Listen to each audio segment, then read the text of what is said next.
pada leher Garuda tergantung dengan rantai perisai berupa jantung, di mana di tengah perisai terdapat garis tebal tersebut. Melambangkan apakah garis tebal tersebut?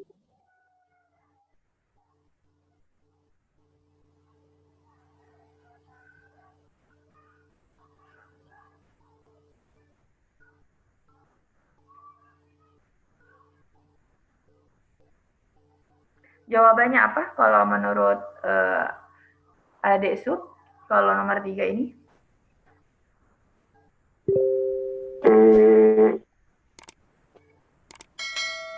Yang A mungkin. Oke, baik ya. Kita analisis. Jadi kalau berbicara lambang ya, lambang burung Garuda, di mana di sana ada sendiri juga ya makna filosofis kenapa sila pertama itu bintang, kenapa sila kedua itu rantai dan sebagainya. Itu ada kalau kalian searching. Jadi kenapa kita mengakui satu adanya Tuhan, itu bintang. Kalau rantai itu kayak persaudaraan.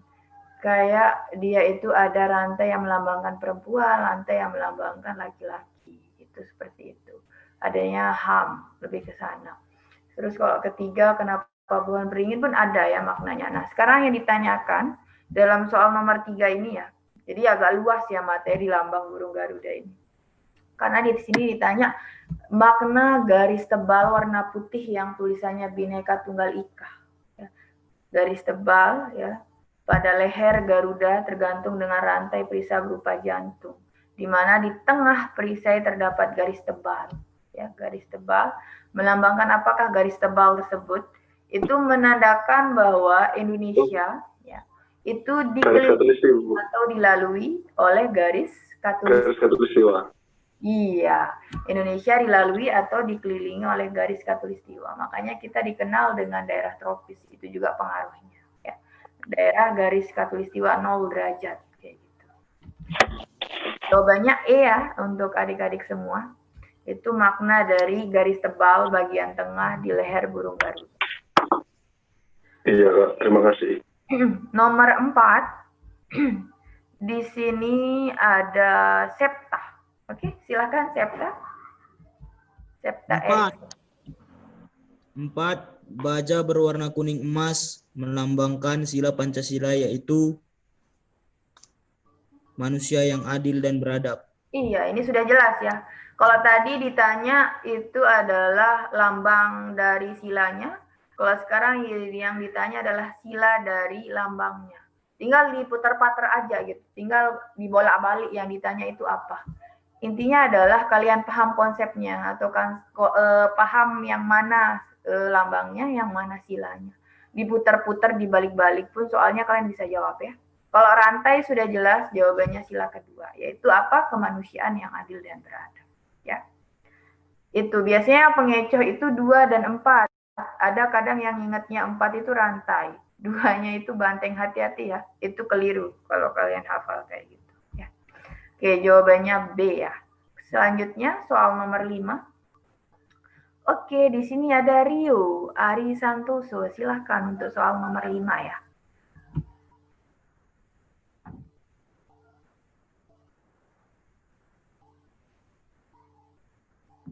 Bagaimana untuk saudari Rio? Ya, silahkan ya, saudari Rio ya. Rio Ari Santoso. Bisa?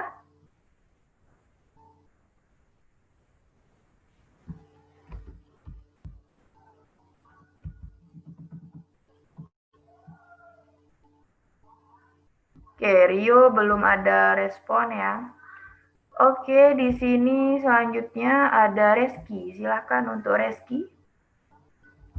Untuk menggantikan membaca soal nomor 5. Pancasila yang benar adalah B. Pancasila dalam pembukaan Undang-Undang Dasar 1945. Oke, kalau sementara apakah kita pakai sampai dengan sekarang? Yang B atau E yang dimaksud oleh Reski? Yang B. Oke, yang B ya. Pancasila yang benar. Ini saya juga bingung ya.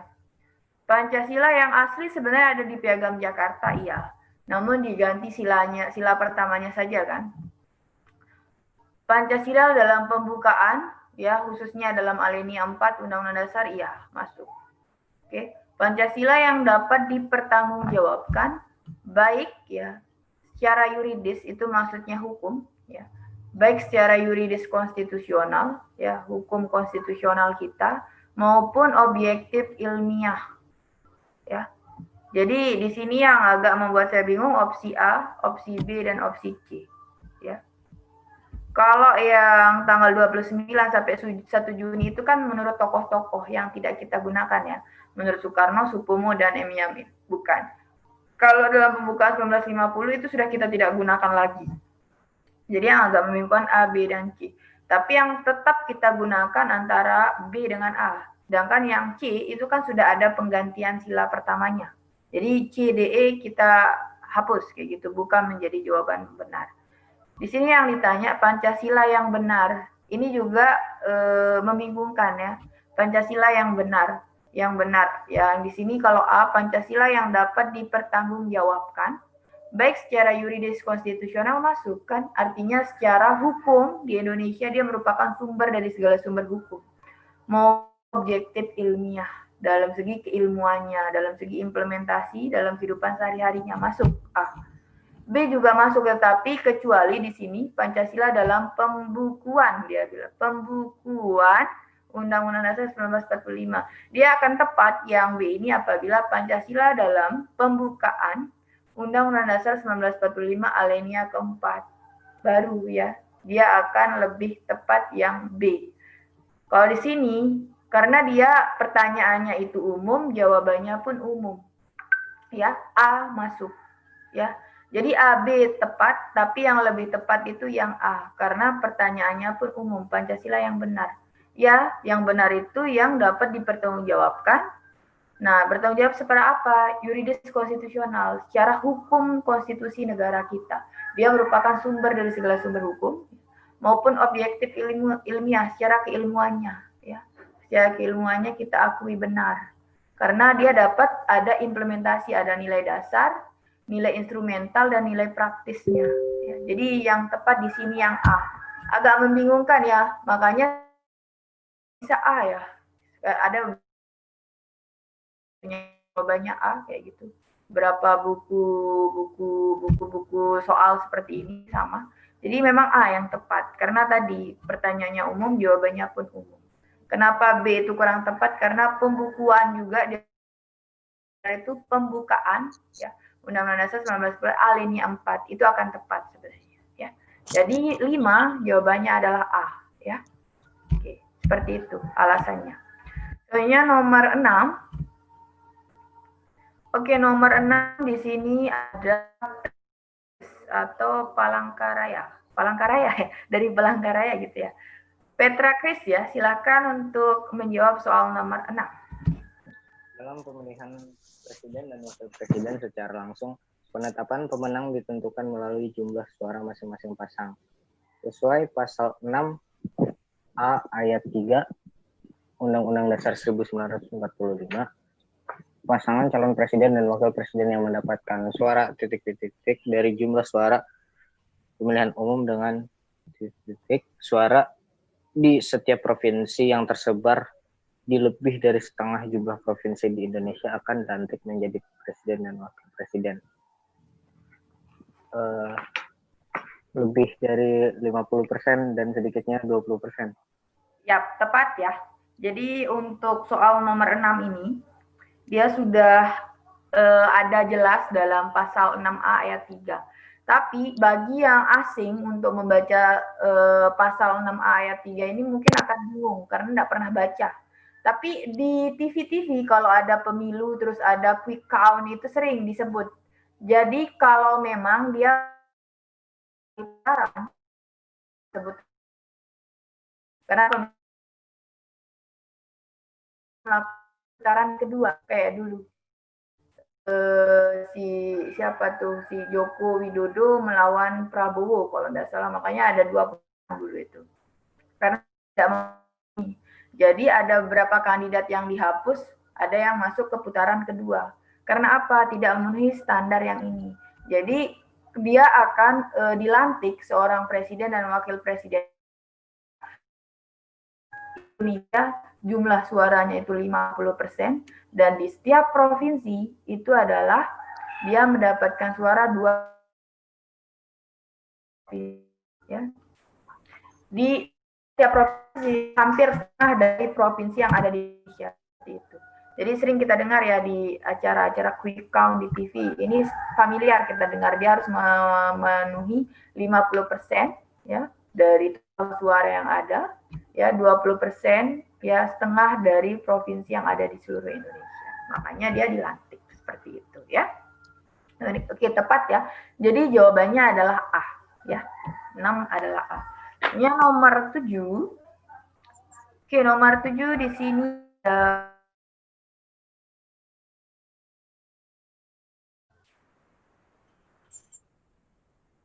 perintah undang-undang adalah dasar. Yang ditanya adalah salah sistem dasar. Sebenarnya sistem pemerintahan adalah sistem presiden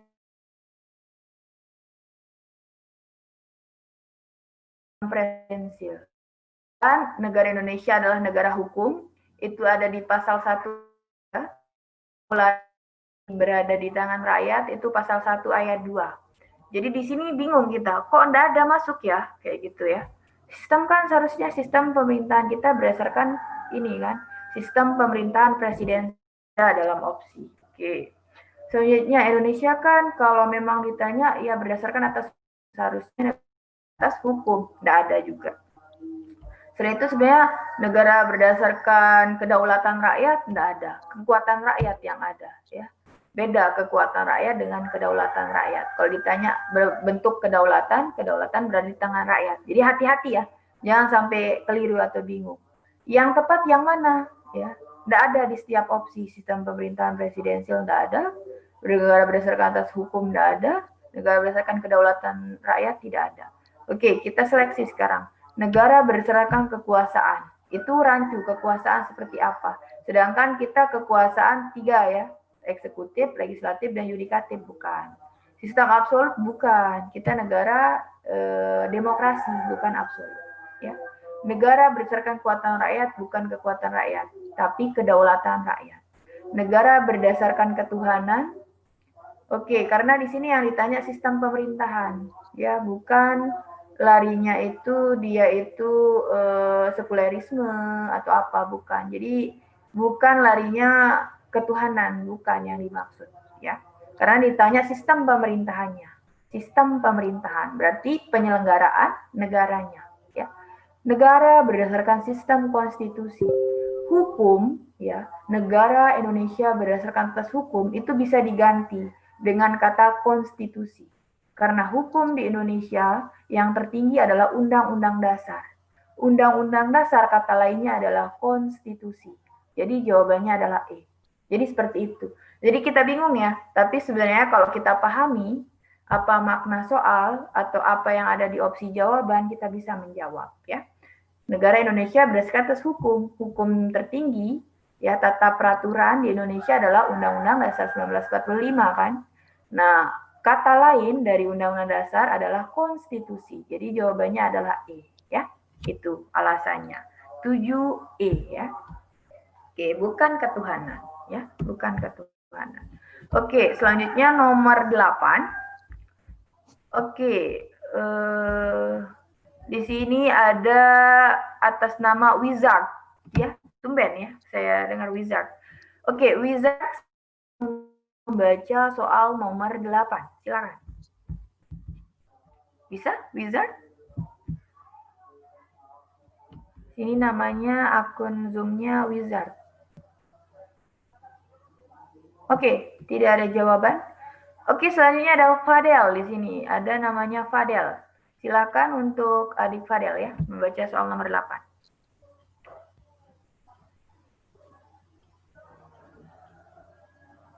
Berdasarkan Undang-Undang Dasar, MK memiliki hakim konstitusi sebanyak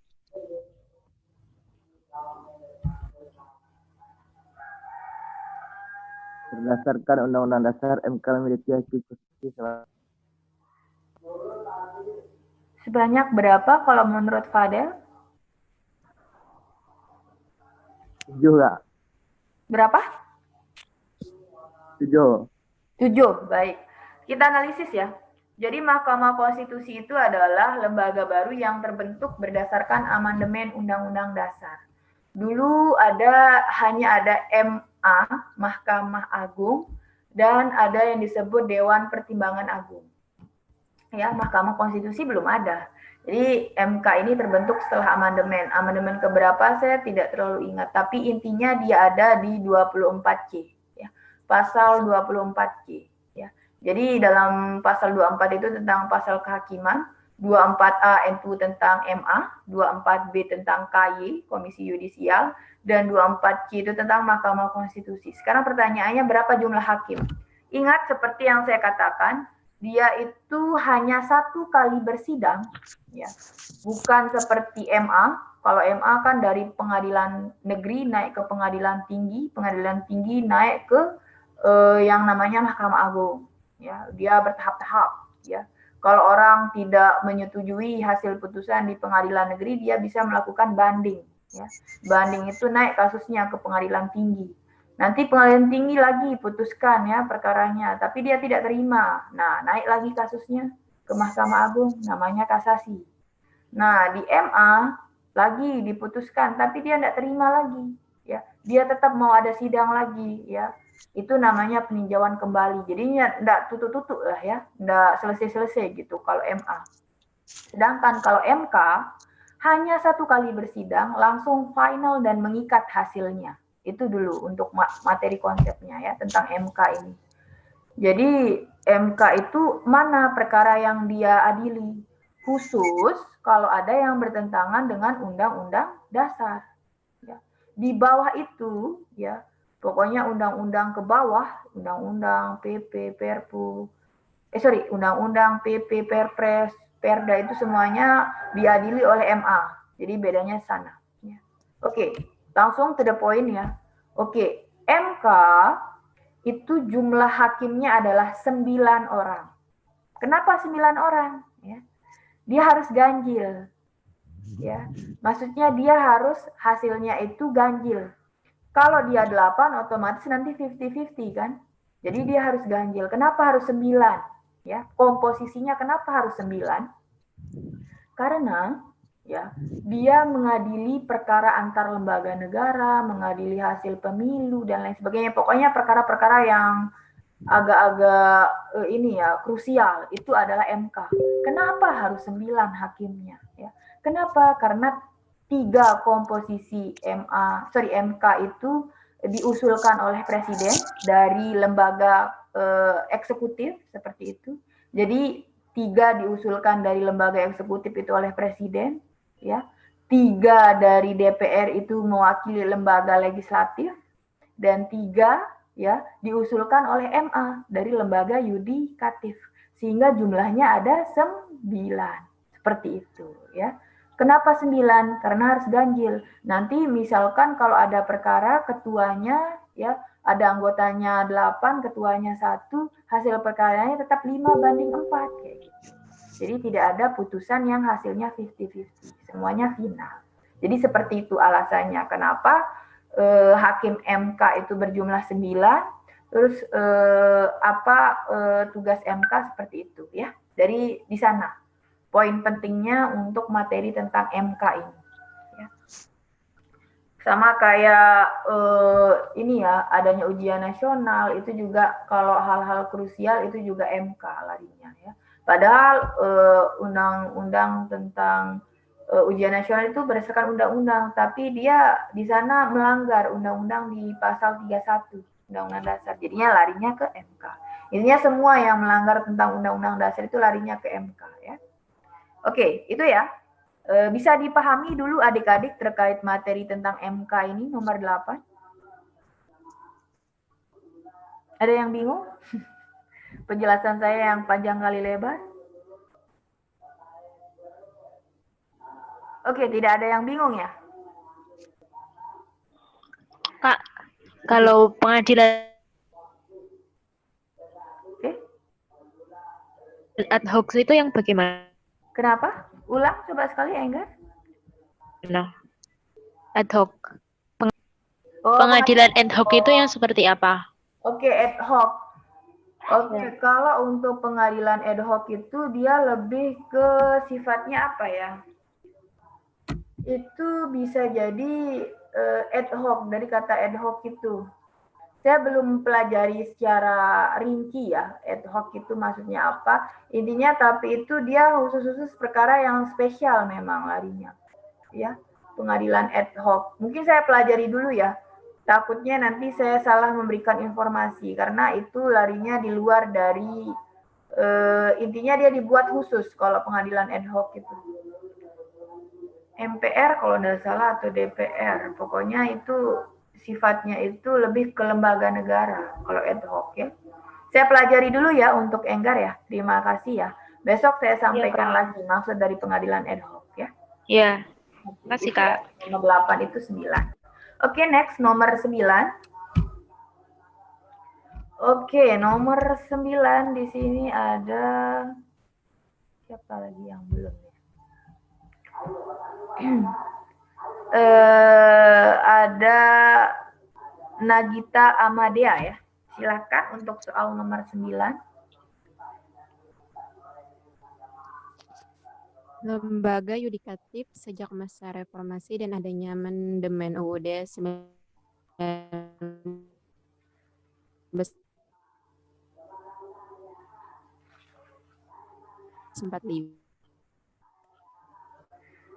Apa kalau menurut adik siapa tadi? Adik apa jawabannya? Nagita?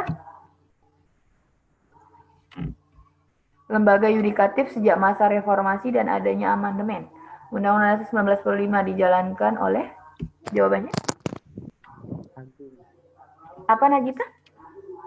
Mahkamah Agung, Kak. Oke, tepat ya. Kadang ada yang bingung kan lembaga yudikatif itu ada MA, ada MK masuk ya setelah masa reformasi atau adanya amandemen. Tapi khusus ya dijalankan secara keseluruhan itu memang hanya MA. Karena kalau Mahkamah Konstitusi itu dia hanya ini ya perkara hanya yang bertentangan dengan Undang-Undang Dasar. Jadi memang kalau secara kelembagaannya lembaga yudikatif itu ya sejak masa reformasi dan adanya amandemen itu memang sejak dulu MA, Mahkamah Agung. MK kan setelah amandemen dia baru ada. Kalau khusus kelembagaan yudikatif memang MA ya. Jadi jawabannya A. Jangan dibingungkan sama MK meskipun MK juga masuk ke lembaga yudikatif ya. Hati-hati ya. Ada nanti yang bingung misalkan kan MK masuk ke lembaga yudikatif. Tapi khusus memang kalau sejak masa reformasi dijalankan oleh MA memang ya, MA. Mahkamah Konstitusi pun 3 orangnya kan dipilih oleh MA juga ya. Oke, 9A ya, tepat jawabannya. Kalau MPR ya, DPR itu larinya ke lembaga legislatif, bukan lembaga yudikatif ya. DPA itu sudah tidak ada. Ingat, dia dihapus setelah amandemen. Di bab 4 itu keterangannya dihapus untuk DPA ya. Oke, nomor 10 di sini ada siapa selanjutnya?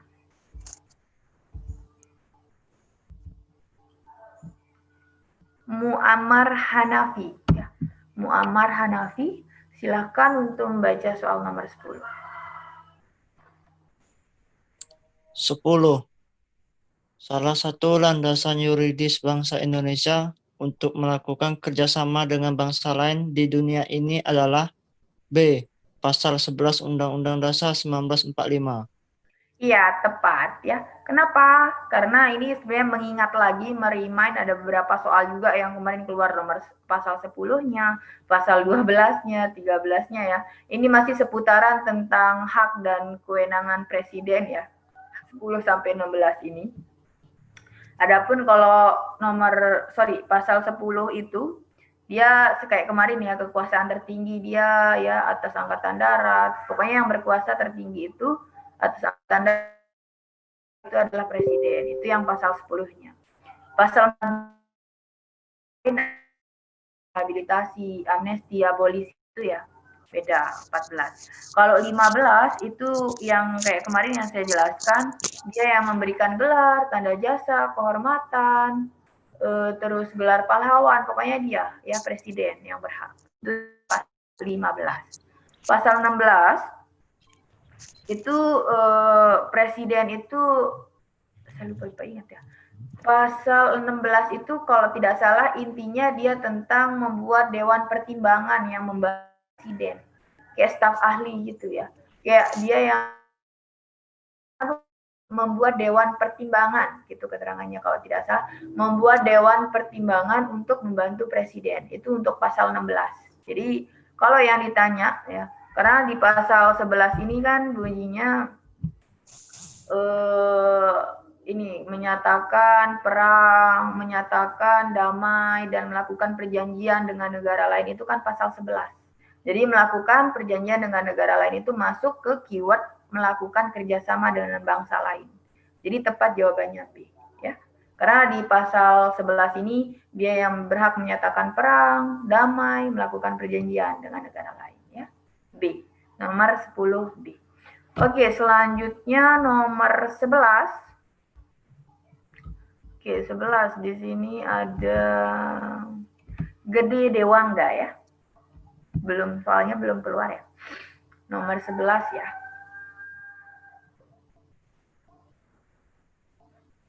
Nomor 11. Tunggu ya. Kak mau tanya boleh nggak? Oke, silakan sambilan kita tunggu soalnya. Kan pasal-pasal ini banyak lah Kak. Iya, Nah, banyak banget. Pengelompokan wewenang presiden DPR itu bisa tahu lah, misalnya wewenang presiden itu jatuh dari pasal sini sampai pasal iya, ini. bisa. Itu sebenarnya ada caranya, itu di materi namanya itu hubungan antar lembaga negara. Jadi kalau gini, pasal 2 sampai 3 itu MPR, ya. 4 sampai 16 itu presiden, ya. Terus 17 itu Kementerian Negara, ada caranya. 18 itu otonomi daerah, 19 sampai 22B itu DPR, ya. Terus selanjutnya DPD itu selanjutnya yang 22C sampai 22D. 23 itu tentang keuangan. Itu memang larinya itu membuat tabel kayak skema, kayak bagan. Jadi setiap lembaga negara dikasih pasal sampai pasal berapa. Sama selanjutnya kan setelah 22 berapa E itu kan tentang pemilu. Kalau 22D tadi tentang DPD, tapi 22 itu tentang pemilu. Selanjutnya ada pasal 23 itu tentang keuangan, pasal 24 itu kekuasaan kehakiman, 24 pokoknya itu memang larinya ke kebiasaan melihat undang-undang dasar ya. Nanti kalau memang kalian kebingungan, saya buat dalam bentuk bagan ya, nanti saya buat per lembaga negara terus ada pasalnya ya. Oke, seperti itu aja ya, supaya memudahkan kalian. Karena saya udah hafal, jadinya bisa cepat saya buat bagannya ya. Oke, itu ya. Untuk jadi solusi ya. Bagaimana? Diterima? Oke Kak, agak dikirim ya Kak. Seperti itu, cepat. Jadi kayak bagan, nanti setiap lembaga saya kasih pasal-pasal sampai berapa ya. Soalnya nomor 11, selanjutnya di sini ada Fauzi Azim. Nomor 11, silakan. Fauzi Azim. Bisa? 11. Untuk menjadi seorang WNI, anak yang lahir di luar perkawinan yang sah dari ibu WNA harus diakui oleh seorang ayah WNI sebagai anaknya sebelum anak tersebut berusia D. Ya, tepat ya. 18 tahun. Jadi ada beberapa syarat. Kan kita menerapkan yang namanya asas kewarganegaraan itu sanguinis ya.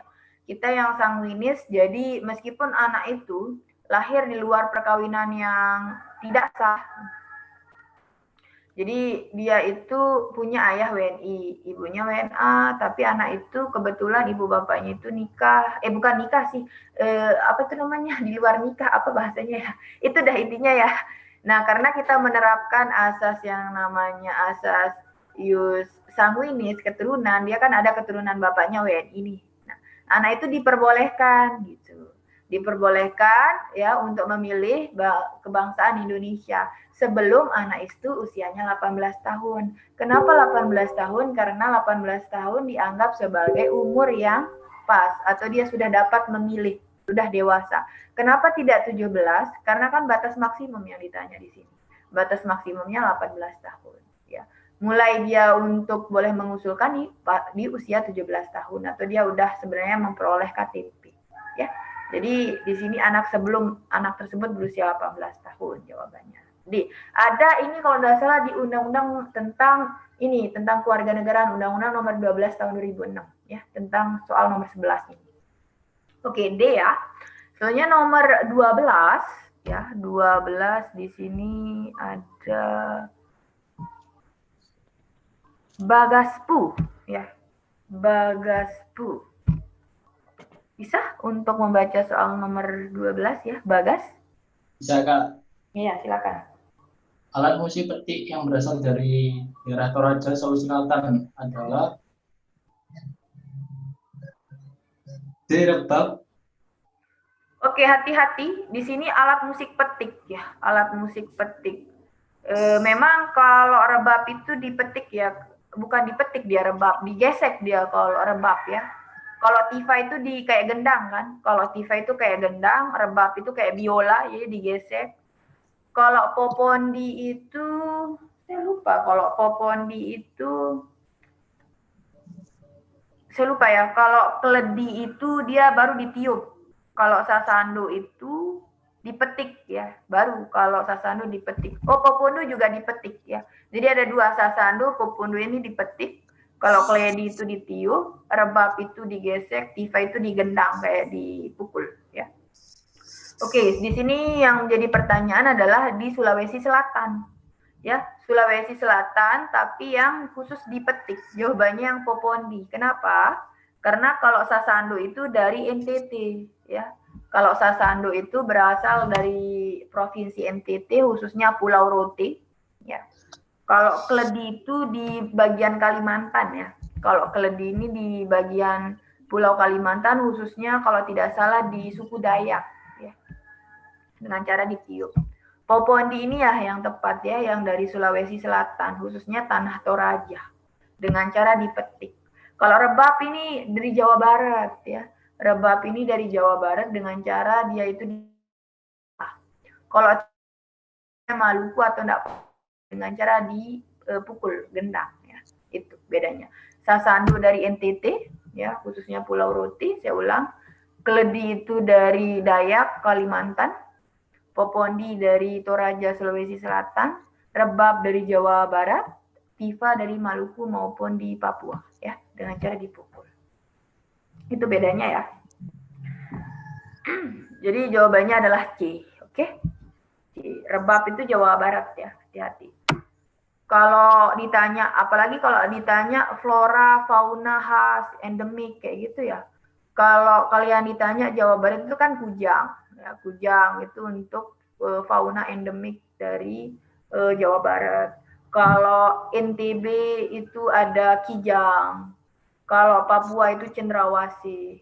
Terus Kalimantan itu ada orangutannya. Ya, itu juga perlu kalian ketahui. Jadi ini larinya ke wawasan Nusantara ya, materi wawasan Nusantara. Oke, next selanjutnya soal nomor 13. Di sini ada siapa? Nomor 13 saya pilih. Saya lupa ya, Dina apakah sudah membaca atau belum, Dina? Belum, Kak. Oke, Dina, ayo ya, silakan Dina.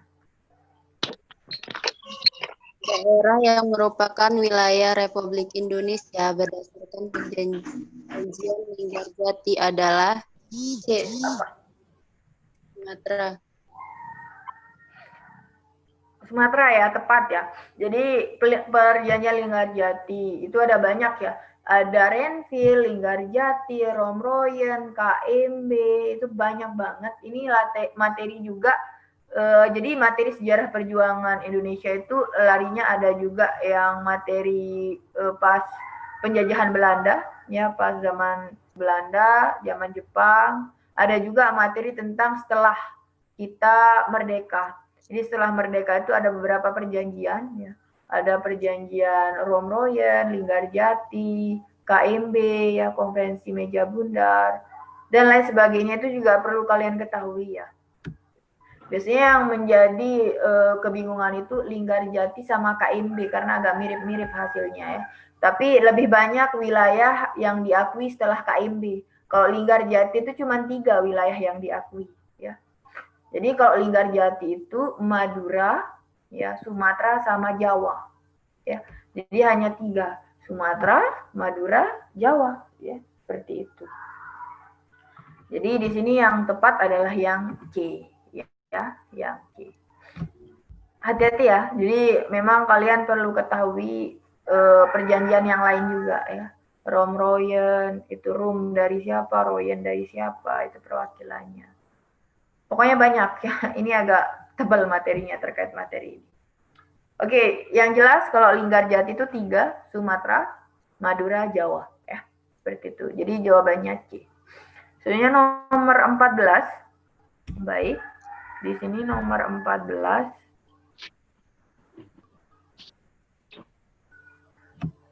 Ervan, sudah saya minta untuk membaca. Ervan Fawaz, silakan. Ervan.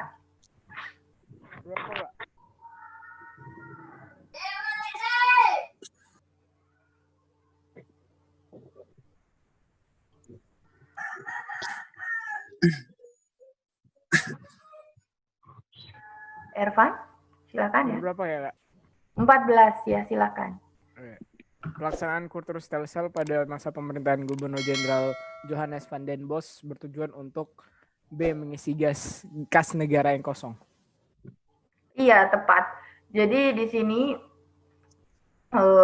kenapa adanya Kulturstelsel atau tanam paksa?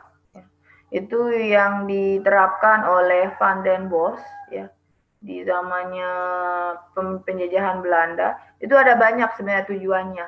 Salah satunya adalah mengisi kas negara yang kosong, ya, menutupi kekosongan kas negara Belanda yang kosong. Itu salah satunya. Selain itu apa? Ya, dia memang sengaja supaya Belanda itu dapat membayar hutang-hutang Belanda yang banyak setelah perang. Jadi setelah Perang Dunia Pertama, kalau nggak salah pertama, ya. Pokoknya setelah perang itu Belanda kan bangkrut, ya. Jadi pertama untuk menutupi kekosongan kas negara, kedua supaya dapat membayar hutang, ketiga itu supaya dia dibiayai perangnya si Belanda ini, ya. Sama yang keempat ya jelas, ya, mendapatkan keuntungan yang sebanyak-banyaknya, ya, dengan menyiksa, ya, jasmani dan rohani rakyat Indonesia, ya. Selain itu dia juga mengeksploitasi, tujuannya mengeksploitasi rakyat pribumi dari segi tenaga, pikiran, dan waktu, ya. Seperti itu. Ada 5, ya, ada 5. Mengisi kembali kas negara, terus membantu membayar hutang, membiayai peperangan, mendapatkan keuntungan sebesar-besarnya, ya, mencegah kebangkrutan dari negara, ya, kayak gitu. Jadi yang masuk hanya B, ya. Oke, tapi sebelumnya di sini saya ingin menjelaskan juga, ya. Adapun nanti di soal biasanya dia menjebak, apakah dampak positif adanya Kulturstelsel? Sering ada soalnya juga kayak gitu. Apa dampak positif yang diterima bangsa Indonesia, ya, adanya Kulturstelsel? Sering kayak gitu, ya. Nah, apa kalau ditanya seperti itu? Jawabannya Indonesia atau rakyat Indonesia itu mengenal teknik menanam. Jawabannya seperti itu. Dan dapat mengetahui jenis-jenis tanaman baru yang dapat dijual di perdagangan internasional. Kayak rempah-rempah apa itu. Intinya dia dapat tahu jadinya jenis-jenis tanaman yang berpotensi untuk dijual di internasional itu apa.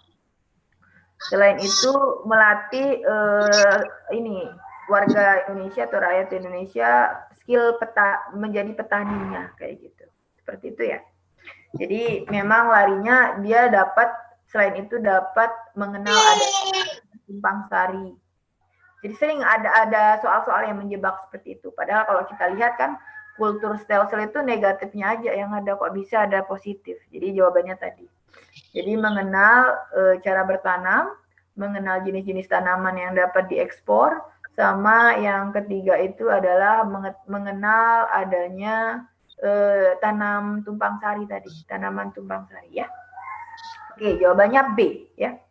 Untuk kalian ketahui jawabannya B. Soalnya nomor 15 di sini.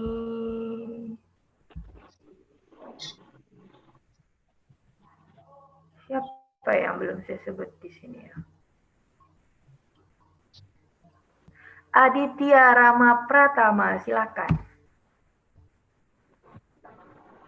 Aditya Rama Pratama ya. Untuk soal nomor 15.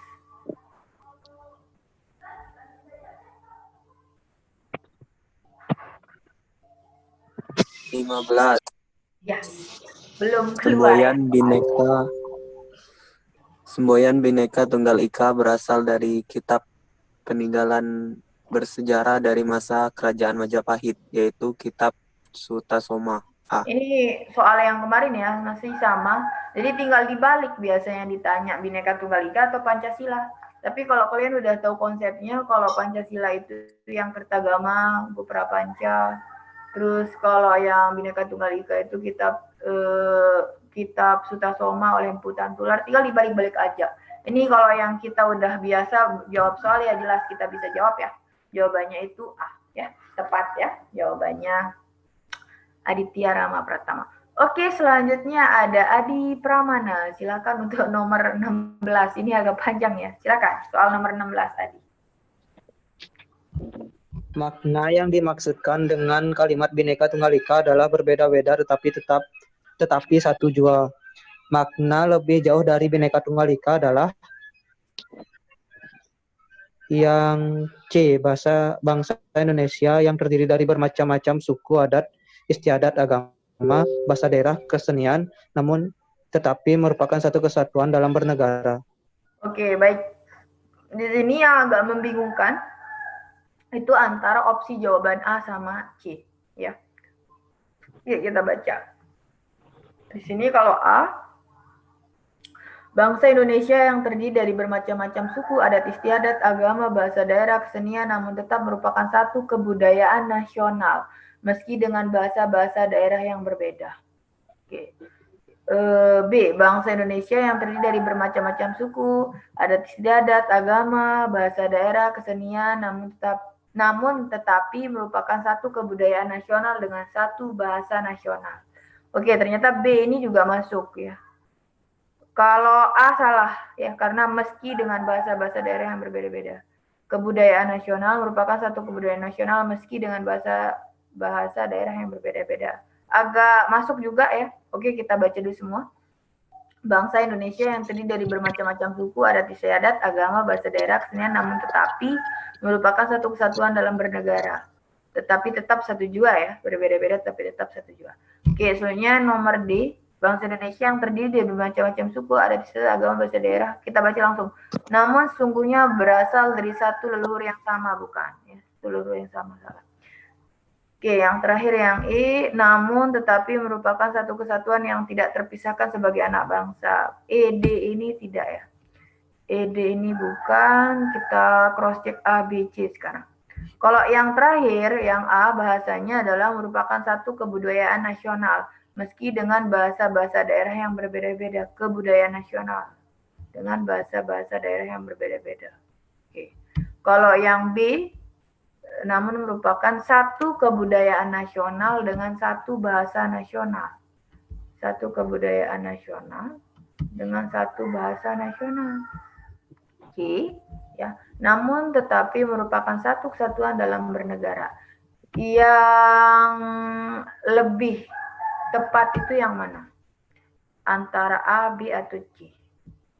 Ada yang nulis B nih. Oke, ada yang B dengan satu bahasa nasional. Oke, tadi kalau menurut Adi itu yang C ya. Namun tetapi merupakan satu kesatuan dalam bernegara. Bukan dalam bernegara ya. Namun satu kesatuan sebagai bangsa dan negara baru dia tepat. Ya. Kalau ini bahasa-bahasa daerah yang berbeda. Kalau menurut saya di sini antara B dengan C ya. Oke. B dengan C karena bahasanya agak ini umum ya. Karena larinya tetap satu jua tadi. Namun tapi merupakan satu kebudayaan nasional dengan satu bahasa nasional. Tapi merupakan satu kesatuan dalam bernegara. Oke, di sini B, C itu sama-sama tepat ya. Kita cross check dulu. Namun tapi merupakan satu kebudayaan nasional dengan satu bahasa nasional. Oke, yang lebih tepat itu yang B ya. Kenapa? Karena itu larinya ke ini.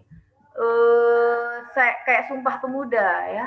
Jadi yang kita akui itu satu bahasa, satu bahasa, apa tadi tuh bahasanya di Sumpah Pemuda, satu tanah air, satu bangsa, satu tanah air, dan satu bahasa. Jadi kebudayaan nasional masuk ke dalam cakupan bangsa ya, sedangkan bahasa nasional masuk ke menjunjung bahasa yang satu bangsa, bahasa Indonesia ya, menjunjung bahasa persatuan bahasa Indonesia. Jadi yang lebih tepat itu yang B ya. Satu kesatuan dalam bernegara itu yang menurut saya belum pas, tapi merupakan satu kesatuan dalam berbangsa dan bernegara baru dia tepat ya. Dalam berbangsa dan bernegara. Oke, itu ya agak-agak membingungkan memang ya. B ini yang lebih tepat ya, bahasanya agak umum. Ada yang berbeda pendapat? Kalau saya C, Kak. Oke, kenapa alasannya? Karena kan di buku yang saya baca, Bhinneka Tunggal Ika itu kan meski mereka berbeda agama, mereka tetap satu dalam pengabdian. Dalam apa? Pengabdian. Pengabdian. Oke. Iya. Kan dalam makna harfiahnya atau makna bahasa berbeda-beda tetapi tetap satu jua ya. Berbeda-beda tetapi tetap satu jua. Artinya berbeda tetapi sama satu ya. Nah, di sini ya bermacam-macam suku, adat, agama, bahasa daerah itu merupakan kebudayaan nasional ya. Kesenian, suku, adat istiadat itu masuk ke cakupan kebudayaan nasional. Ya. Oke. Bahasa daerah itu masuk ke kebudayaan nasional. Makanya ada di pasal khusus pasal 32 ya. Dengan satu bahasa nasional. Jadi ini yang menjadi satunya. Penyatunya itu kebudayaan nasional dan bahasa nasional. Ya. Jadi dia lebih akan pas memang yang B. Kenapa? Karena di bahasa pasal-pasal Undang-Undang Dasar pun tidak ada bahasanya yang kecuali ya dalam opsi C ini ya, namun tapi merupakan satu kesatuan dalam bernegara. Dia akan tepat ya, merupakan satu kesatuan dalam berbangsa dan bernegara. Ya, dalam berbangsa dan bernegara kayak gitu. Ini agak lebih umum yang B ini dan dia agak spesifik dari apa yang disebutkan dalam opsinya ya. Suku, adat istiadat, bahasa daerah, kesenian, agama itu masuk dalam kebudayaan nasional. Ya, bahasa daerah masuk dalam bahasa nasional. Jadi dia dipersatukan oleh itu. Bahasa daerah disatukan oleh bahasa nasional. Suku, adat, istiadat, daerah, kesenian daerah itu disatukan oleh kebudayaan nasional kayak gitu.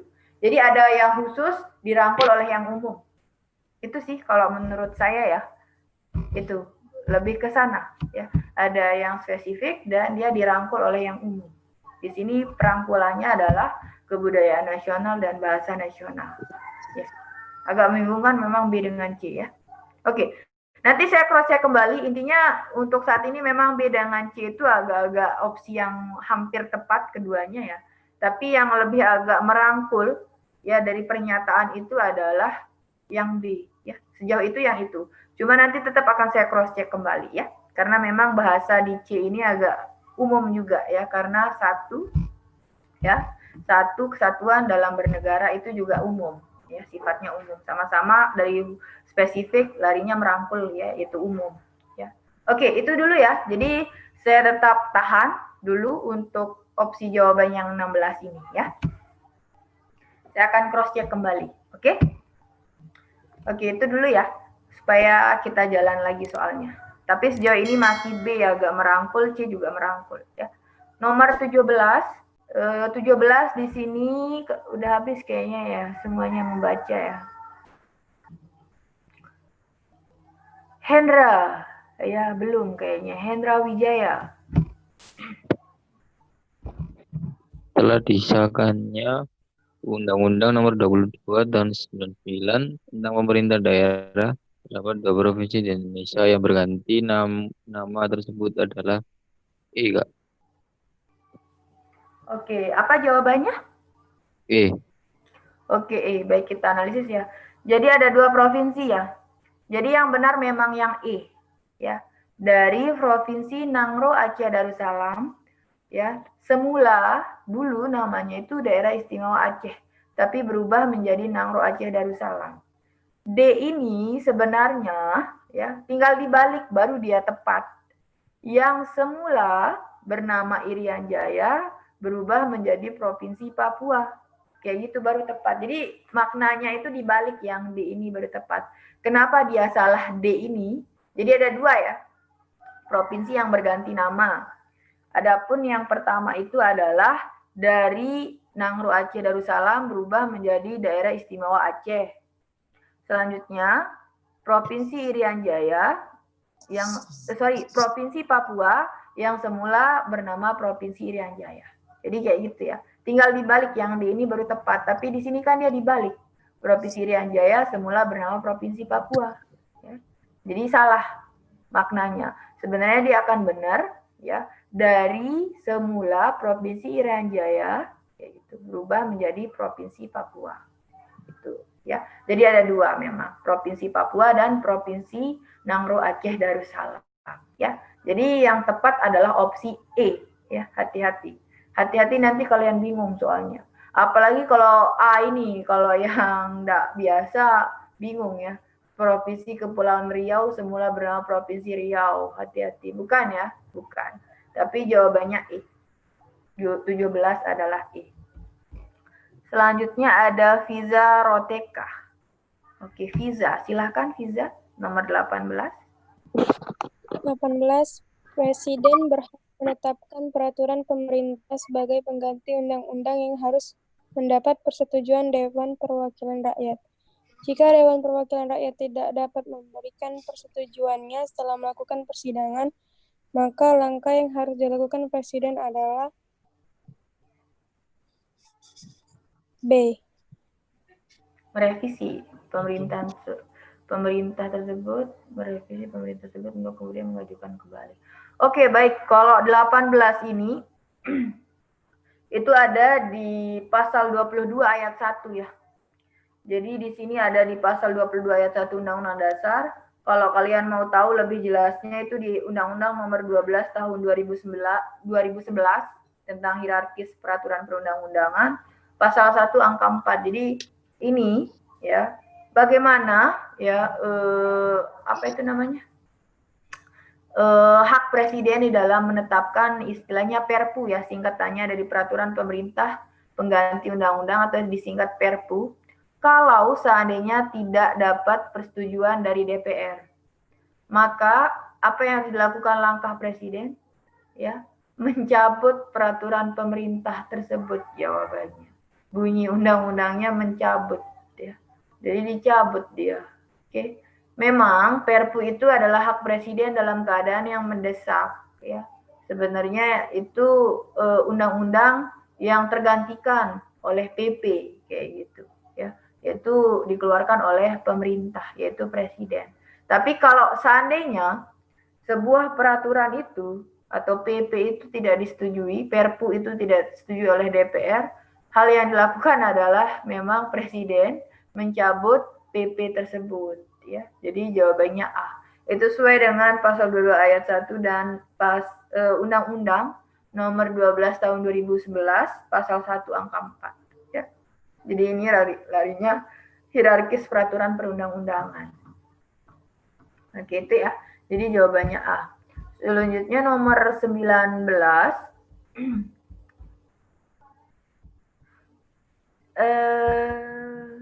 siapa yang belum di sini?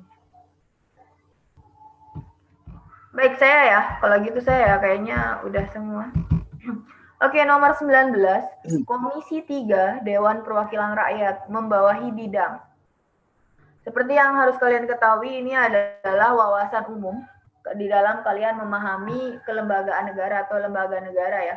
Jadi DPR itu terdiri dari 11 komisi yang ada.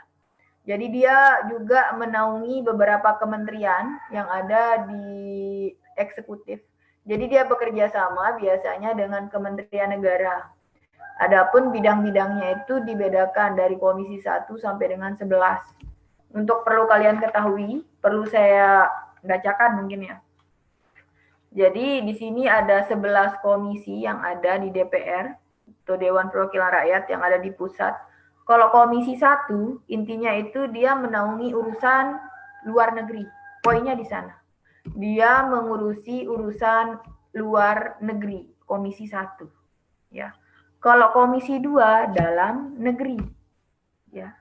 Dalam negeri komisi 2. Komisi 3 itu dia menaungi bidang hukum, HAM dan keamanan, ya. Jadi jawabannya kalau komisi 3 ditanya jawabannya D ya. Yaitu hukum, HAM dan keamanan. Kalau komisi 4 dia larinya adalah pertanian, pangan, kemaritiman dan kehutanan. Itu komisi 4. Komisi 5 itu larinya infrastruktur dan perhubungan. Jadinya yang fisik, sifatnya fisik. Selanjutnya kalau komisi 6 itu larinya industri, ya. Bagaimana persaingan usaha, pokoknya larinya ke industri, bidang industri. Selanjutnya kalau komisi 7 itu energi, riset, teknologi, ya, dan lingkungan hidup. Intinya adalah lebih ke riset, ya. Bagaimana cara memperbaharui energi dan sebagainya. Itu riset intinya kalau yang 7. 8 itu agama dan sosial, ya. Nah, yang ke-9 kesehatan dan ketenaga kerjaan. Itu yang komisi 9. Kalau komisi 10 ya kita ya misalkan larinya dunia pendidikan ya.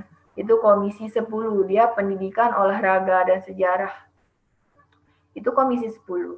Yang terakhir, komisi 11 itu ada bidang keuangan dan perbankan. Ya. Jadi itu bedanya. Ada 11 komisi yang ada. Ya, seperti yang tadi saya jelaskan. Oke, saya ulang ya. Kalau pertanian, kita sesuaikan dengan opsi sekarang. Kalau yang ditanya pertanian dan pangan, itu komisi 4. Ya, komisi 4. Transportasi dan infrastruktur, itu komisi 5. Industri dan perdagangan, itu di komisi 6. Ya. Kalau pendidikan, ya, itu larinya adalah komisi 10. Jadi kalau ini jelas ya per opsinya udah ketemu jawabannya. Jadi yang D baru yang komisi 3. Itu ya 19D. Soalnya nomor 20. Oke. 20. Pemerintah daerah provinsi, daerah kabupaten dan kota mengatur dan mengurus sendiri urusan pemerintah menurut asas otonomi. Ya, ini sudah jelas. Otonomi daerah dan tugas pembantuan. Ya. Ini sudah jelas D. Oke, nomor 21, tugas Komisi Majelis Permusyawaratan Rakyat. Kalau MPR ya jelas dia mengamandemen Undang-Undang Dasar. Sekarang sudah tidak ada istilah GBHN. Itu di zaman era Soeharto, Soekarno baru ada GBHN ya. Garis-garis besar haluan negara. Tapi sekarang itu sudah tidak dipakai lagi GBHN. Ya. Jadi tugas dari MPR itu mengamandemen Undang-Undang Dasar. Ya, yang merubah undang-undang baru DPR, ya. Itu ya hati-hati. Jadi kalau amandemen Undang-Undang Dasar MPR, perubahan undang-undang DPR. Dulu baru iya tugasnya garis-garis besar haluan negara iya membuat itu. Tapi sekarang sudah tidak ada lagi, ya sudah tidak digunakan lagi, ya itu hati-hati. Kalau pertanggungjawaban kepada presiden ya menteri-menteri negara. Kalau ini ya opsi C. Menteri-menteri negara. Oke, jawabannya D. 22. Hukum perdata. Jadi ini larinya materi hukum. Jadi ada istilah hukum perdata dan hukum pidana. Kalau hukum perdata larinya hukum privat. Hukum pidana larinya hukum publik. Ya. Apa bedanya? Ya. Kata dari hukum perdata, private. Jadi dia mengatur antara individu satu dengan individu lain. Biasanya hubungan kekeluargaan, hubungan suami istri. Ya, biasanya larinya privacy. Intinya private kalau hukum perdata. Keywordnya di sana. Hukum perdata sifatnya private atau hukum privat. Jadinya dia mengatur urusan antara pribadi dengan pribadi lain atau perorangan dengan orang lain kayak gitu. Ya, bisa hubungan keluarga. Intinya lebih ke hubungan keluarga biasanya. Makanya contohnya kalau hukum perdata itu seperti pembagian waris, perkawinan, ya, jual beli, intinya perjanjian jual beli antara satu orang dengan satu orang kayak gitu.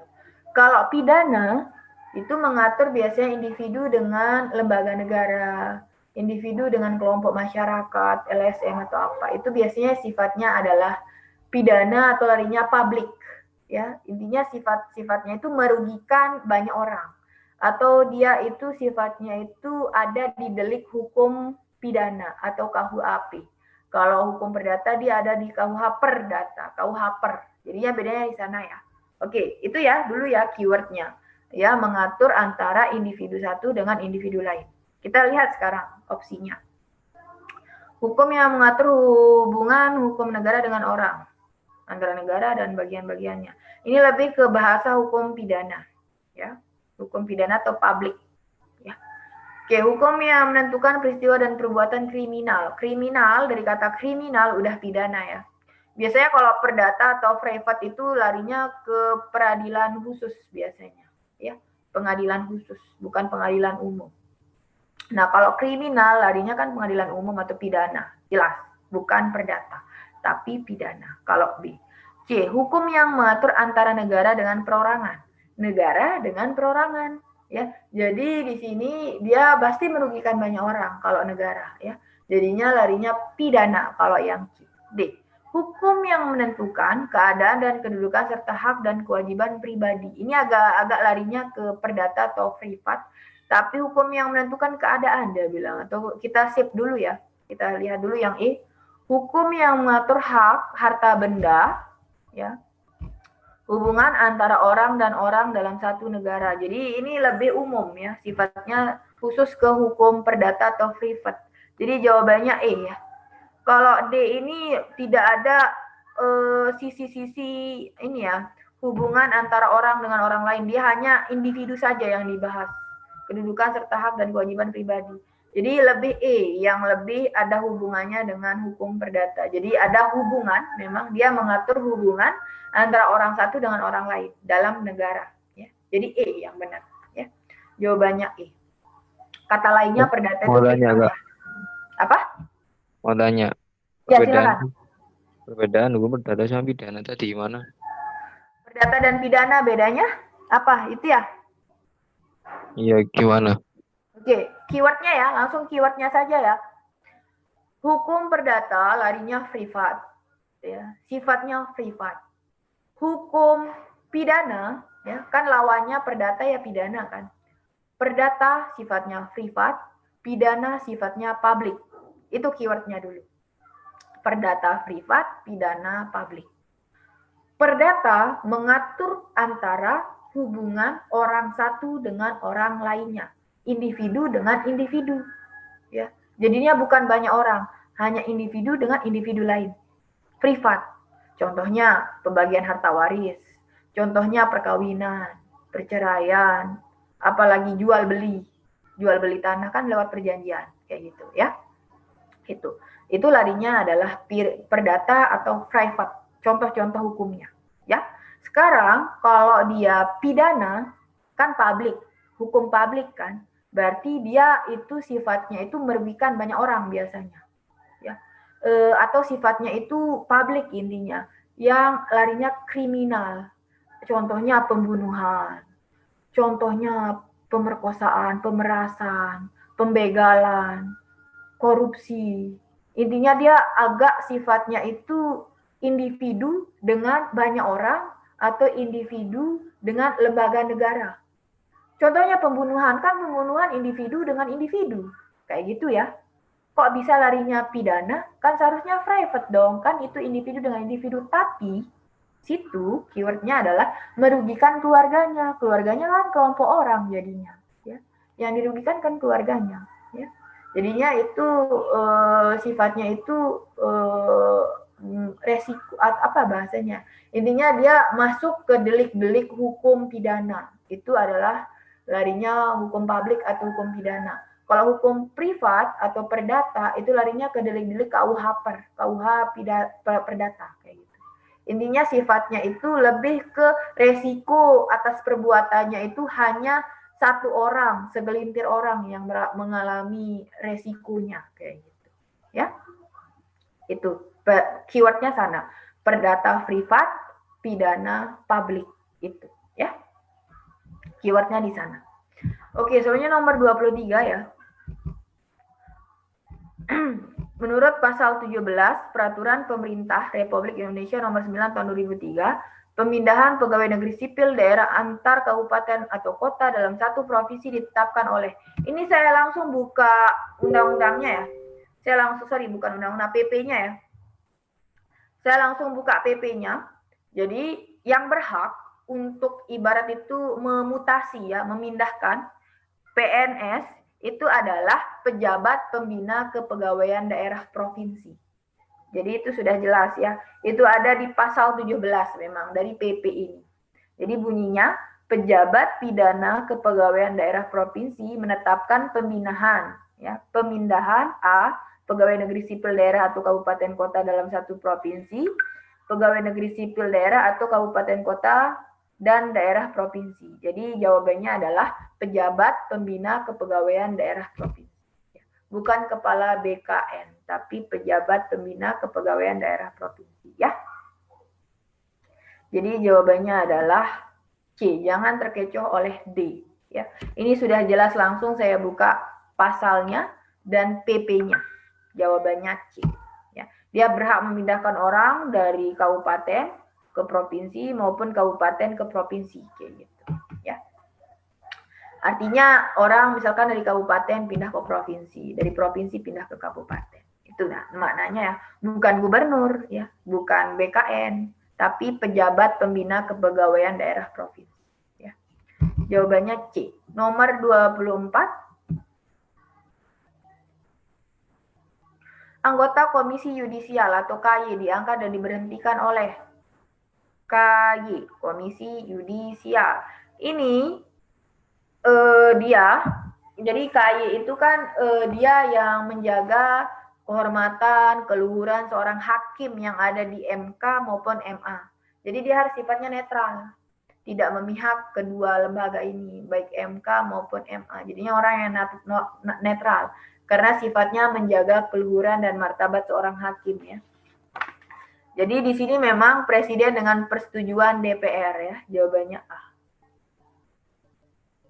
Ini sudah jelas ya. Ada di dalam pasal 24B ayat 3 sama di Undang-Undang Nomor 22 Tahun 2004. Jadi yang membahas tentang Komisi Yudisial diangkat dan diberhentikan oleh siapa itu di pasal 24B ayat 3. Ya, dan khusus undang-undang khusus tentang KY ini ada di Undang-Undang Nomor 22 Tahun 2004. Jadi jelas jawabannya A. 25, pemegang kekuasaan untuk membentuk undang-undang di Indonesia. Ini sudah jelas, keywordnya membentuk undang-undang. Jadi jelas jawabannya DPR. Kalau mengamandemen undang-undang dasar, jawabannya MPR. Ya. Kalau membuat PP, membuat Perpres, jelas jawabannya Presiden. Kayak gitu. Jadi membentuk undang-undang, jelas jawabannya DPR. Ya, hati-hati.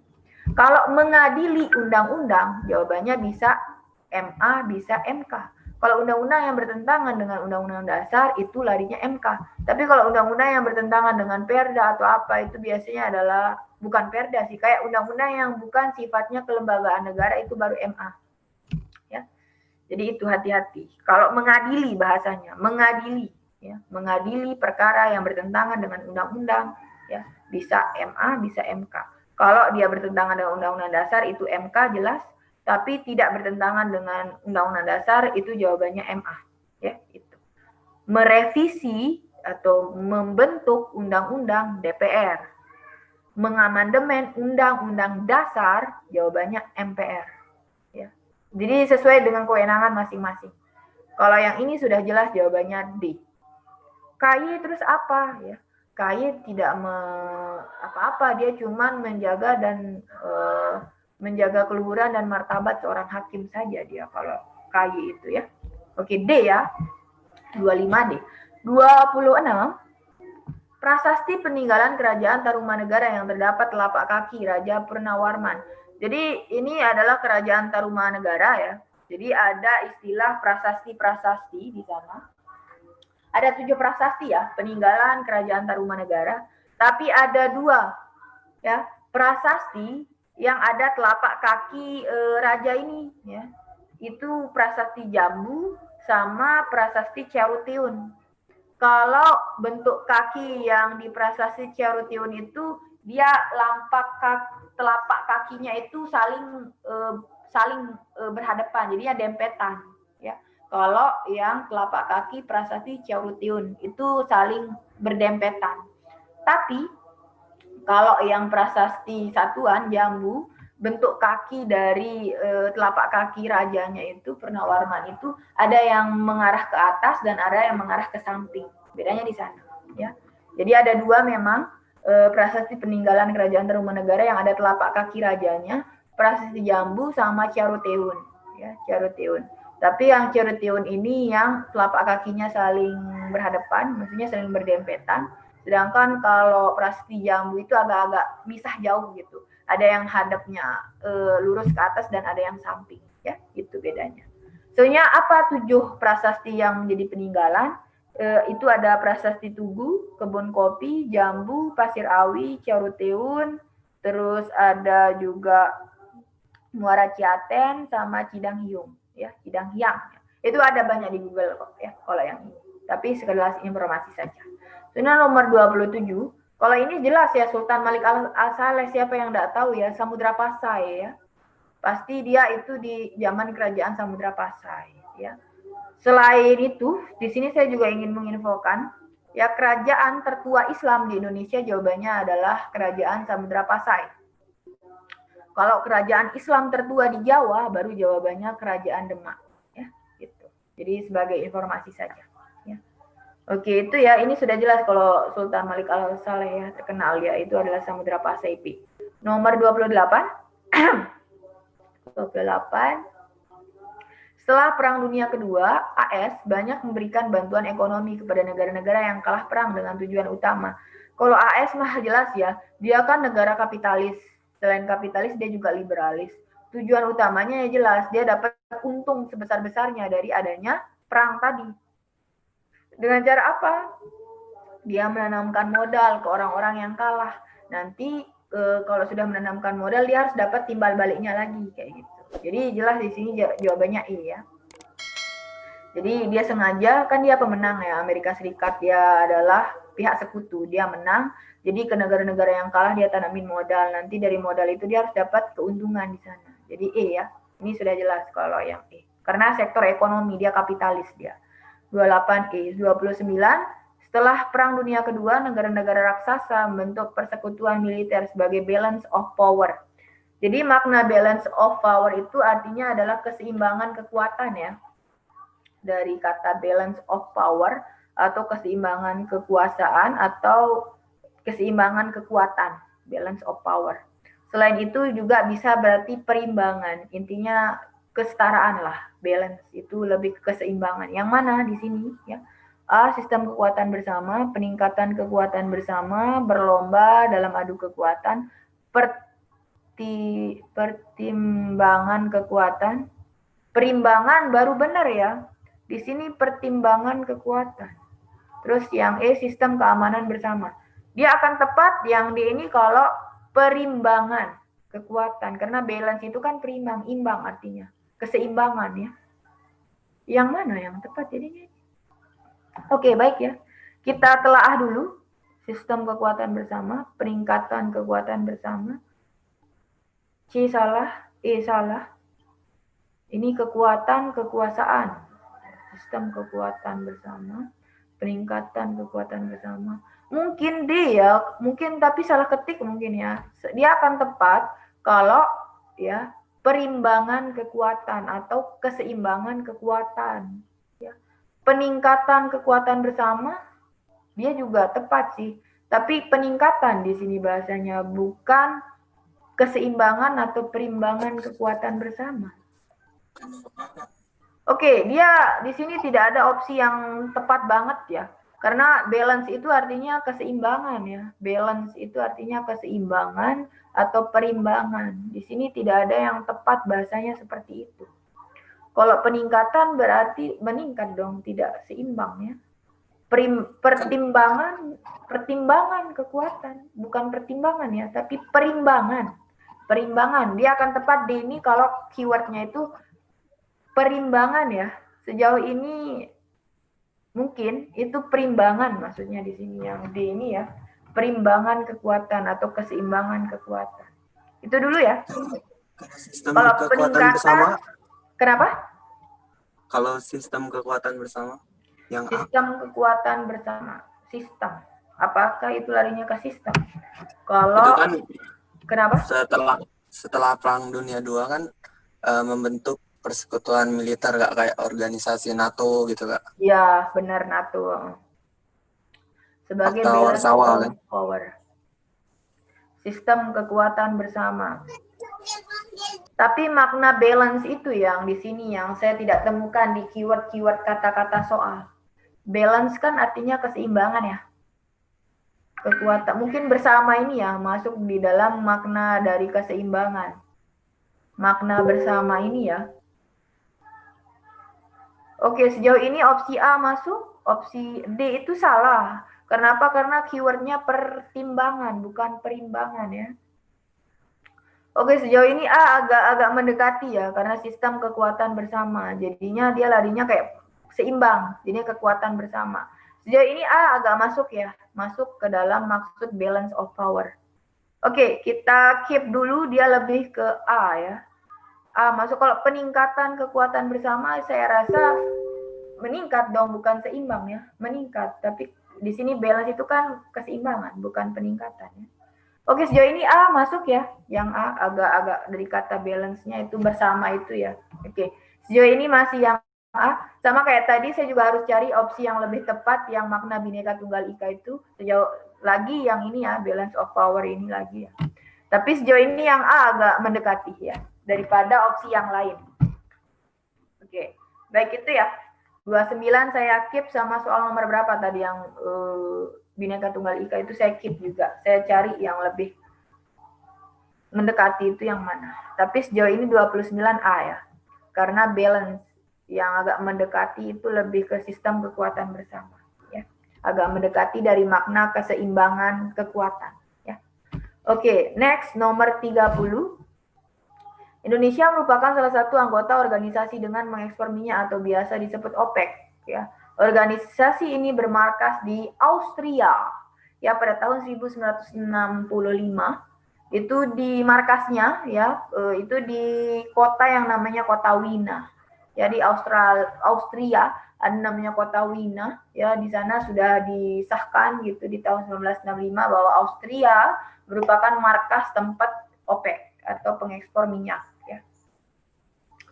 Bukan malah Arab Saudi ya, Irak ya. Karena kalau kita dengar kan negara-negara Timur Tengah itu kan pengekspor minyak dalam minyak tanah gitu, minyak dalam ini ya, tanah ya. Bukan. Jadi jawabannya Austria ya. Pengecohnya mungkin Arab Saudi gitu, karena terkenal dengan minyaknya ya. Seperti Uni Emirat Arab juga kan terkenal minyak-minyak ya. Tapi bukan ya, jawabannya Austria. Khususnya di ini ya, kota Wina. Oke, selanjutnya 31, badan organisasi di bawah naungan PBB yang bergerak dalam bidang pendidikan, ilmu pengetahuan dan kebudayaan. Ini pasti kalau yang sudah tahu PBB pasti tahu jawabannya UNESCO ya. Jadi UNESCO memang di sana membinangi bidang pendidikan, pengetahuan dan kebudayaan. Itu UNESCO, makanya negara kita situs-situs keajaiban dunia juga dia diresmikan oleh UNESCO. Jadi yang menilai yang menjadi situs-situs keajaiban dunia juga UNESCO, karena larinya ke kebudayaan ya. UNICEF itu larinya ke kayak anak, pokoknya perlindungan anak gitu ya. Kalau UNICEF ya, larinya ke bidang kemanusiaan dan perlindungan anak kalau UNICEF. Kalau UNDP itu larinya ke pembangunan bangsa, sektor pembangunan. Kalau WTO itu perdagangan, sedangkan IMF itu dana moneter, ya, kayak Bank Dunia. Ya. Jadi larinya ke dana moneter. Ada juga selain itu FAO dan ILO ya. Selain ada kelima ini ada FAO. Kalau FAO itu pangan dan pertanian, FAO. Kalau ILO itu buruh, ILO itu buruh. Jadi itu ya. Ada 7 atau ada 8, ada banyak pokoknya organisasi di PBB itu ya. Kalau ini jelas UNESCO. 32. Oke, di antara kalimat-kalimat berikut manakah yang merupakan kalimat efektif? Jadi kalimat yang memang tidak ada kalimat pemborosnya ya. Ia belajar dengan keras agar supaya itu tidak efektif ya. Agar supaya, kalau udah agar jangan supaya ya. Jadi salah. Ia sangat berani sekali ketika. Jadi ini tidak efektif ya. Cukup ia sangat berani ketika. Nah, bukan sekali ketika. Ini salah. Ia menangis terseduh-seduh dan kemudian menangis meraung-raung. Ini sangat tidak efektif ya. Ia menangis terseduh-seduh lagi, menangis meraung-raung kayak gitu ya. Ini juga salah. Ia mampu melukis dan memahat dengan baik. Ia mampu melukis dan memahat. Ini efektif. Berbagai macam jenis. Kalau udah macam jangan jenis ya. Berbagai jenis udah, jangan berbagai macam lagi. Ini tidak efektif. Jadi sejauh ini yang D yang efektif. Saya rasa ini masih soalnya mudah ya. D ya. Nomor 33 di antara kalimat-kalimat berikut. Manakah kalimat intransitif? Intransitif. Oke, makna intransitif itu adalah kalimat aktif yang predikatnya itu tidak membutuhkan objek untuk menjadi kalimat utuh. Jadi predikat itu tidak butuh objek ya. SPOK itu ya, subjek, predikat, objek, keterangan. SPOK. Jadi predikat tidak membutuhkan objek. Yang mana di sini? Ya, belajar dengan tekun. Yang menjadi objeknya belajar. Tekun itu adalah yang tekun ya. Pak Hasan bekerja di kantor. Ia menangis meraung-raung. Ia melukis dengan kedua kakinya. Tidak memerlukan objek ya. Anak kecil itu memeluk ibunya erat-erat. Oke, yang mana kalau menurut adik-adik di sini? Ya, menangis meraung-raung. Ini ada keterangan objeknya, ada subjeknya. Ya, objek, menangis itu. Ya, itu subjek, menangis itu objek. Ya, itu subjek, menangis itu objek, meraung-raung itu lebih ke predikatnya ya. Yang mana di sini yang intransitif? Jadi keterangan intransitif itu adalah kalimat aktif yang predikatnya tidak membutuhkan objek untuk menjadi kalimat utuh. Jadi tidak membutuhkan objek predikatnya. Oke, objek tidak memerlukan predikat. Ya, belajar dengan tekun. Pak Hasan bekerja di kantor. Ya, menangis meraung-raung. Di sini mungkin yang tidak ada unsur objeknya yang C ya. Mungkin ia menangis meraung-raung. Tidak terlalu banyak keterangan, tapi sudah jelas ya. Ia menangis meraung-raung ya. Seperti itu ya. C ya, 33. Intransitif. Ada transitif dan intransitif. Jadi ada dua. Ada yang dimaksud kalimat intransitif, ada yang transitif. Kalau intra itu objek tidak membutuhkan predikat tidak membutuhkan objek itu ya maknanya. Oke, nomor 34. Tadi jawabannya C ya. 34 di antara kalimat-kalimat berikut, manakah kalimat yang menggunakan majas simile ya? Oke, majas simile. Kalau majas simile itu artinya adalah ya, contohnya itu kau bagaikan rembulan di atas apa kayak gitu, bagai, kau seperti, kau ibarat kayak gitu ya. Majas simile itu biasanya kayak bak diterjang kayak gitu. Ada pengibaratan lah kayak gitu. Kau seperti, kau ibarat, kau bak langit ditelan bumi. Nah, kayak gitu-gitu ya, simile ya. Yang mana di sini? Bandung tetap terjaga meski malam hampir berlalu. Tidak. Para pejuang menangkap kaki tangan musuh.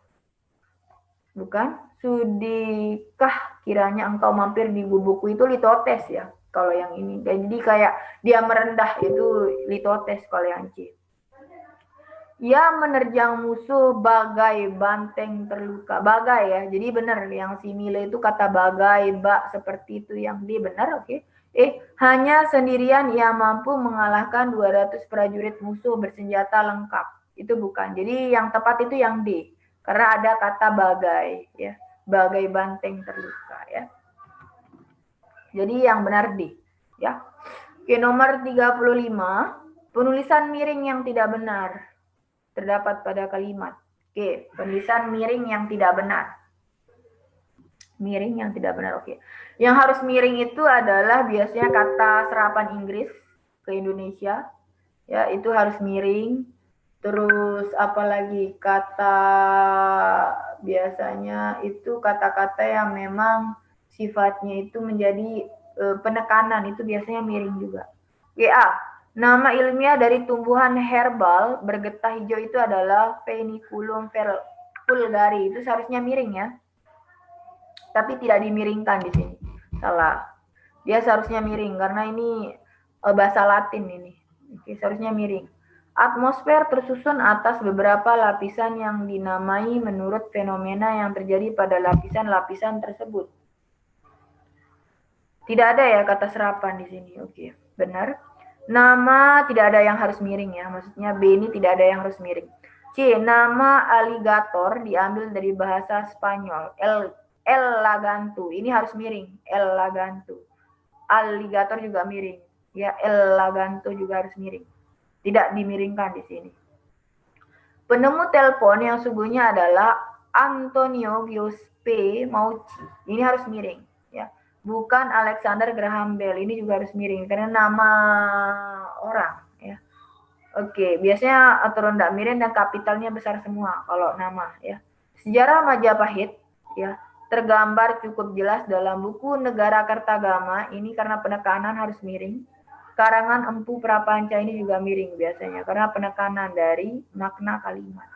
Oke, di sini sejauh ini yang benar adalah B ya, karena di sini tidak harus ada kata yang harus dimiringkan, itu B ya. Jadi 35 jawabannya B. Oke, ada yang masih bingung adik-adik?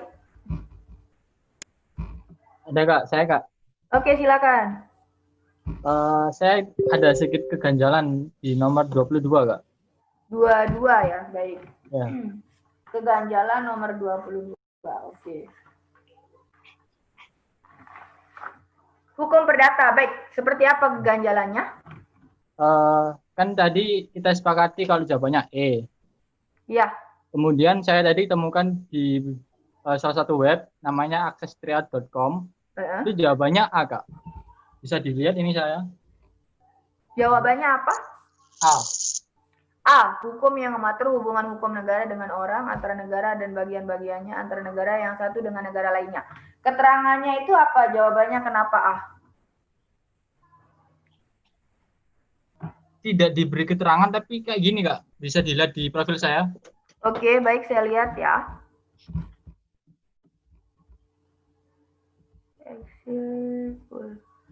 Oke. Yang mana? Bisa dilihat jelas. Oke, akun atas nama Bagas ya? Ya, saya miringkan. Jawabannya di sana apa? Karena jawabannya A, Kak. Jawabannya A. Tidak ada ya. keterangan tapi. Tidak ada, Kak. Cuma kayak gini aja. Oke, baik, saya baca kembali opsi A ya. Terus opsi juga A. nomor tadi nomor 29 kalau nggak salah ya. Yang PD2. 29. Oke, nomor 29 soalnya. Balance of power ya, kayak gimana? Apa di sana? Karena saya juga masih... Jawabannya itu B, Kak. B, malahan peningkatan kekuatan bersama. B. Oke, berarti 22 dan 29 ya. Kalau 22, saya analisis dulu ya. Iya, Kak. 22, kita bacakan dulu. Kalau 22, hukum perdata ya. Hukum perdata. Kalau di sini opsi A, hukum yang mengatur hubungan hukum negara dengan orang. Negara dengan orang. Antara negara dan bagian-bagiannya. Antara negara yang satu dengan negara yang lainnya. Berarti ini perdata internasional yang dimaksud. Sedangkan dalam soal kan hukum perdata umum ya. Sebenarnya hukum perdata yang seperti apa? Yang saya pelajari, hukum perdata itu adalah yang sifatnya hukum privat. Ya. Artinya sifatnya itu privat kalau perdata. Makanya larinya dagang, perjanjian, itu perdata. Kenapa saya pilih opsi E? Karena hukum perdata itu yang kayak tadi, hubungan antara orang dengan orang lain. Ya, dalam satu negara. Contohnya, seperti contohnya saja, hukum perdata itu kan hukum yang mengatur hukum waris. Ya, kayak pembagian warisan, kayak kayak perjanjian jual beli. Dari contohnya, kenapa saya simpulkan itu jawabannya E. Kalau yang A, ini antara negara dengan orang, hubungan hukum negara dengan orang, malahan antara negara. Negara itu kan bisa diwakilkan oleh pemerintah ya. Biasanya kalau hukum negara dengan orang itu larinya adalah biasanya peradilan hukum tata negara. Bukan peradilan hukum perdata, atau larinya adalah peradilan khusus. Karena kalau perdata biasanya larinya peradilan khusus. Atau biasanya di pengadilan itu perkara khusus dia larinya. Makanya sifatnya itu privat. Makanya kalau ada orang mau cerai, mau dinikahkan, itu sifatnya privat. Makanya dia tidak boleh disuting itu persidangannya. Kalau beda kalau pidana. Kalau pidana, tipikor, pembunuhan itu biasanya di-syuting kan, di-shoot oleh media, boleh dia.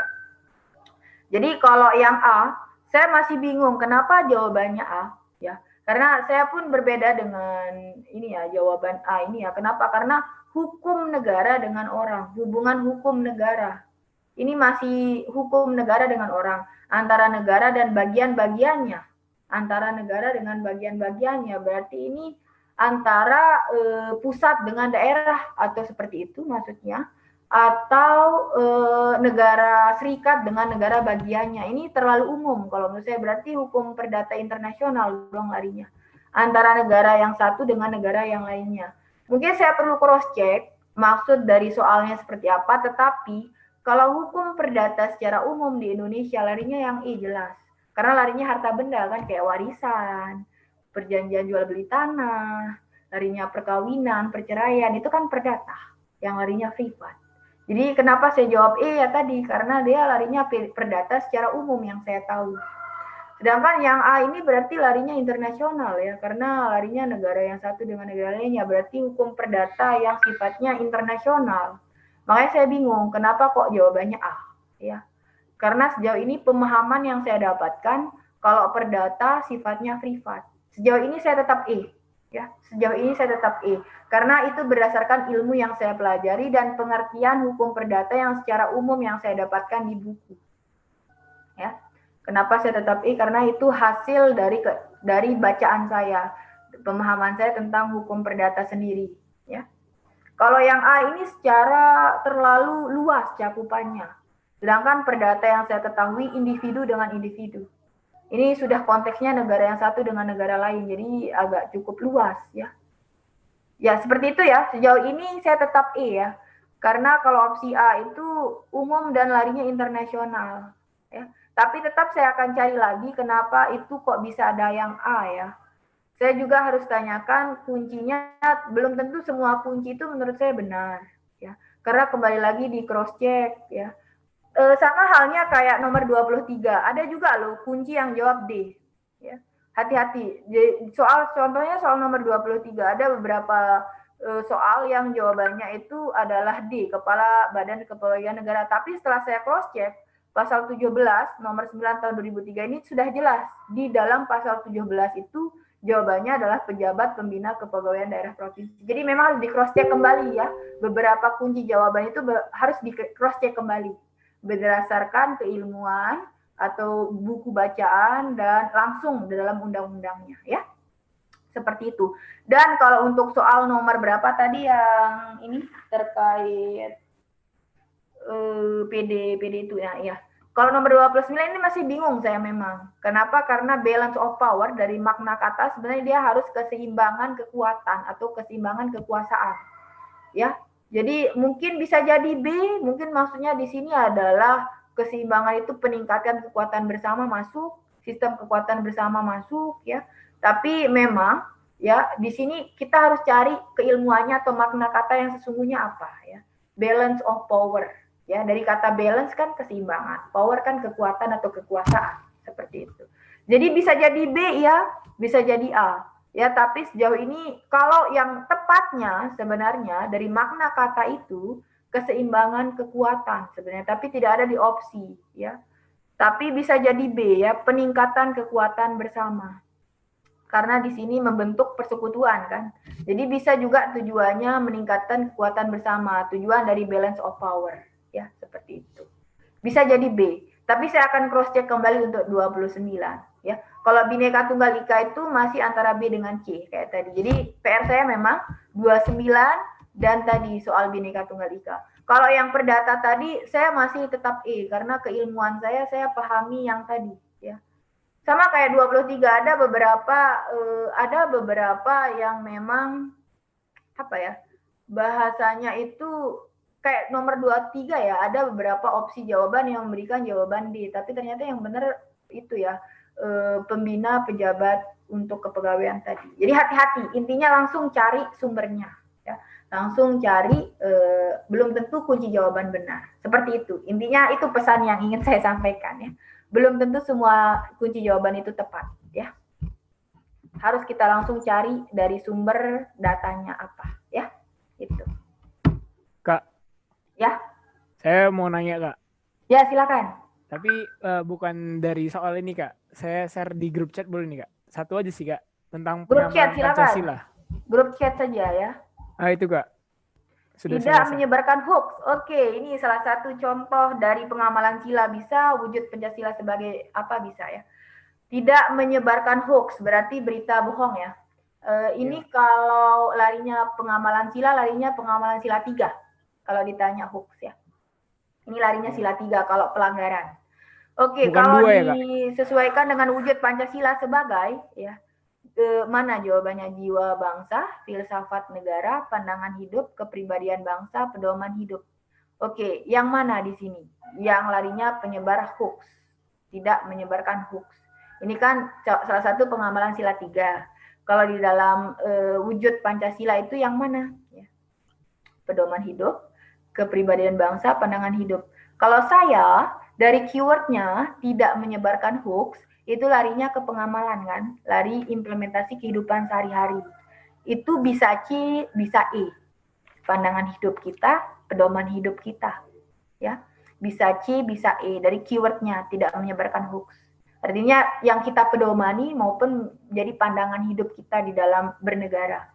Ya, di sini saya antara C dengan E. Tetapi yang lebih menjadi wujud langsung kita di dalam kehidupan kita sendiri itu apakah sebagai pedoman kita tidak menyebarkan hoax atau pandangan hidup kita kayak gitu.